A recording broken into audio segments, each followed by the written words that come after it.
আজকে আমরা প্যাসিভ ভয়েসের খুবই গুরুত্বপূর্ণ দুইটি স্ট্রাকচার নিয়ে আলোচনা করব। ইংরেজি বাক্য সুন্দর করে লিখতে হলে আমাদের অনেক ক্ষেত্রে প্যাসিভ ভয়েসের প্রয়োজন পড়ে।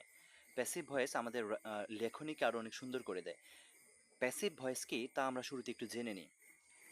আমি একটা বাক্য বলি, আমি ভাত খাই। এই বাক্যটার মধ্যে সাবজেক্ট হচ্ছে আমি। আমরা জানি এই বাক্যের সাবজেক্ট আমি নিজে কাজ করতে পারে।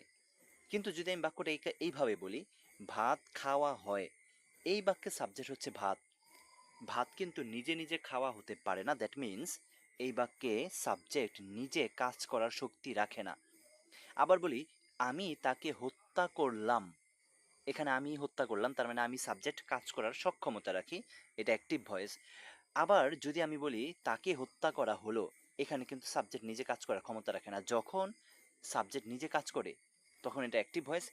যখন সাবজেক্ট নিজে কাজ করার ক্ষমতা রাখে না তখন এটা প্যাসিভ ভয়েস। ঠিক আছে? আমি বললাম আমি ছবি আঁকি, তার মানে আমি নিজে কাজ করতে পারি, এটা অ্যাক্টিভ ভয়েস। আর বললাম ছবি আঁকা হলো, এখানে সাবজেক্ট ছবি। ছবি তো আর একা একা আঁকা হইতে পারে না, দ্যাট মিন্স এখানে সাবজেক্ট নিষ্ক্রিয়, সুতরাং এটা প্যাসিভ ভয়েস। ওকে, আশা করি আমরা অ্যাক্টিভ প্যাসিভের পার্থক্যটা বুঝতে পারছি। আমি আবার বলি, অ্যাক্টিভ ভয়েস হচ্ছে যখন সাবজেক্ট নিজে কাজ করার ক্ষমতা রাখে। প্যাসিভ ভয়েস হচ্ছে যখন সাবজেক্ট নিজে কাজ করার ক্ষমতা রাখে না। আমাদের ইংরেজি লেখনীকে সুন্দর করার জন্য অনেক ক্ষেত্রে প্যাসিভ ভয়েসের প্রয়োজন পড়ে। আজ আমরা প্যাসিভ ভয়েসের অনেকগুলো স্ট্রাকচার থেকে কেবল দুইটা স্ট্রাকচার নিয়ে আলোচনা করব, যেই দুইটা স্ট্রাকচার আমাদের ইংরেজি দৈনন্দিন লেখালেখিতে অনেক ব্যবহার হয়। প্রথম স্ট্রাকচার প্রথম স্ট্রাকচার সাবজেক্ট বি ভার্ব, ভার্বের 3 নম্বর ফর্ম। প্রথম স্ট্রাকচার হচ্ছে সাবজেক্টের পর বি ভার্ব হবে, তারপর ভার্বের 3 নম্বর ফর্ম হবে। ঠিক আছে? বি ভার্ব মানে am is R was wire. আমরা নিচে স্ট্রাকচারটা আবার বিস্তারিত লিখেছি। বি ভার্ব মানে am is R was wire, আর ভার্বের 3 নম্বর ফর্ম মানে পাস্ট পার্টিসিপল ফর্ম। ওকে, এইবার আমরা এই স্ট্রাকচারটাকে ফলো করে 5টা বাক্য দেখব। 1 নম্বর বাক্য, রাইস ইজ ইটেন। এখানে সাবজেক্ট রাইস, ভার্ব হচ্ছে ইজ, আর সরি বি ভার্ব হচ্ছে ইজ, আর মেইন ভার্ব হচ্ছে ইটেন, ভার্বের 3 নম্বর ফর্ম। তাহলে এই স্ট্রাকচারটা অনুযায়ী হয়ে গেছে, রাইট? এই বাক্যটার অর্থ কি? Rice is eaten by us, আমাদের দ্বারা ভাত খাওয়া হয়। তাহলে ভাত এখানে সাবজেক্ট নিজে কাজ করতে পারে না, এই রাইস সাবজেক্টটা নিজে কাজ করতে পারে না, দ্যাট মিন্স এটা প্যাসিভ ভয়েস। 2 নম্বর বাক্যটা খেয়াল করো, the letter was written yesterday. The letter was written yesterday, এখানে সাবজেক্ট হচ্ছে দ্য লেটার, ওয়াজ হচ্ছে বি ভার্ব, রিটেন হচ্ছে ভার্বের 3 নম্বর ফর্ম। সো এখানে the letter was written yesterday, যার অর্থ দাঁড়ায় চিঠিটি গতকাল লেখা হয়েছিল।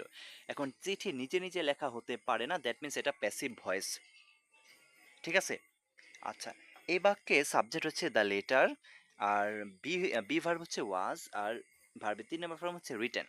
3 নম্বর বাক্যটা খেয়াল করো, football is played all over the world. Football is played all over the world, সারা বিশ্বে ফুটবল খেলা হয়। এখানে ফুটবল খেলা হয়, দেখো ফুটবল নিজে নিজে খেলে না, এই সাবজেক্টটা এখানে নিষ্ক্রিয়, নিজে কাজ করতে পারে না। এটা তার মানে হচ্ছে এটা প্যাসিভ ভয়েস। স্ট্রাকচারটা কি? সাবজেক্টের পর বি ভার্ব, তারপর ভার্বের 3 নম্বর ফর্ম। সাবজেক্ট বি ভার্ব, তারপর ভার্বের 3 নম্বর form. Okay, football is played all over the world.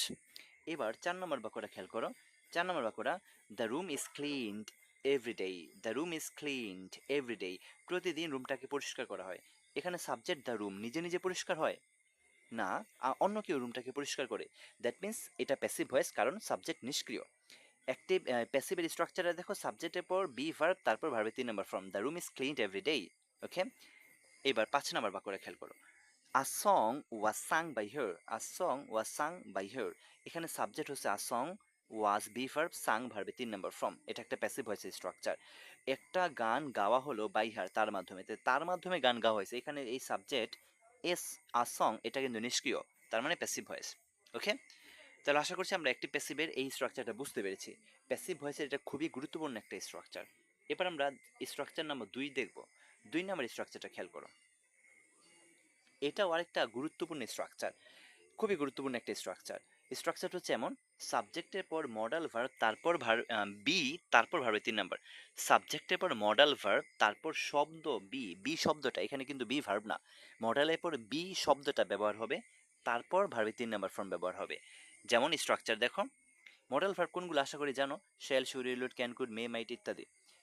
প্রথম এক্সাম্পলটা দেখো, the work can be done, the work can be done, কাজটি করা যেতে পারে। এখন কাজটি কে করবে? নিজে নিজে তো আর করবে না, অন্য কেউ করবে। তার মানে এটা passive voice. The work can be done, the work হচ্ছে সাবজেক্ট, ক্যান হচ্ছে মডাল, আর একটু অতিরিক্ত বি যোগ হয়েছে, তারপর ভার্বে 3 নাম্বার, বি এর পর ভার্বে 3 number.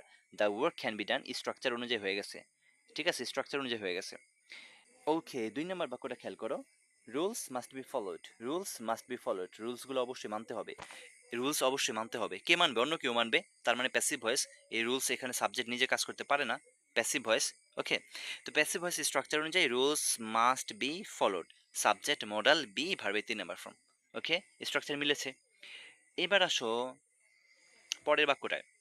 The truth should be spoken, সত্য কথা বলা উচিত। সত্য বলা উচিত, কে বলবে? অন্য কেউ। এখানে দ্য ট্রুথ সাবজেক্ট কিন্তু নিজে কাজ করতে পারে না, দ্যাট মিনস প্যাসিভ।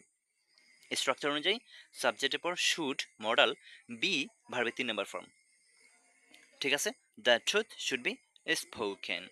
তারপর খেয়াল করো 4 নাম্বার বাক্যটা বলা হচ্ছে the problem will be solved, the problem will be solved, সমস্যাটা সমাধান হবে। নিজে নিজে তো আর সমাধান হবে না, কেউ একজন হয়তো বা সমাধান করবে। দ্যাট মিনস এই the problem will be solved এই বাক্যটা হচ্ছে প্যাসিভ ভয়েস। এখানে subject the problem, will modal verb, তারপরে বি ভার্বের 3 নম্বর form. The problem will be solved soon. 5 নম্বর বাক্য, পারমিশন মে বি গ্রান্টেড, অনুমতি দেওয়া যেতে পারে। পারমিশন মে বি গ্রান্টেড, অনুমতি দেওয়া যেতে পারে। এখানে সাবজেক্ট হচ্ছে পারমিশন, মে হচ্ছে মডাল, অতিরিক্ত বি শব্দ ব্যবহার হয়েছে, তারপর ভার্বের 3 number form. Permission may be granted, অনুমতি দেওয়া যেতে পারে, একটা প্যাসিভ ভয়েস। ওকে, তো আজকে আমরা দুইটা স্ট্রাকচার ভালোভাবে শিখলাম। আশা করছি তোমরা এই দুইটা স্ট্রাকচার বুঝতে পেরেছো। এই দুইটা থেকে আমাদের কিছু হোমওয়ার্ক থাকবে ইনশাল্লাহ, এগুলো কমপ্লিট করে দিবা নির্দিষ্ট সময়ের মধ্যে।